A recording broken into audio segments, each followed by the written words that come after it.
Alright, so today we're going to be making a junk journal, and I'm using this folder, and it is from Heidi Swap, these memory files, right?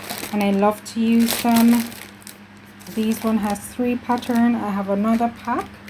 I have extras as well. I know, I buy them when I see them because I never know when I won't be able to find them. So this is the one I'm using. This is a seal pack, and they don't come like this because you can see this is this. However, I coffee stained this one. That's how I like to do them, to coffee stain them. Alright. Similarly with this one, which is this, it is coffee dyed. So if you don't want to do that, that's fine. You can just leave it as is. It is pretty as is. So I have inside coffee dyed, outside as well. I have a selection of papers. These are not folded. These are construction paper, which have been coffee dyed.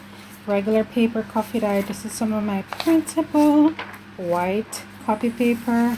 This is interior decorating book, coffee dyed page, coffee dyed old planner page. This is just a book page, scrapbook paper, so you can use scrapbook paper if you would like. It kind of matches the brown vibe, and so that's why I'm using it. We have some vellum that I had started using. Some of them are torn or creased, and we're going to use them instead of throwing them away. And I have some pre-folded paper because I have like a bag with pre-folded paper, so I just pull some of these. I probably won't use all of those, and then we're just gonna make a journal. This is how I would typically make my junk journal, so come along with me on this little journey.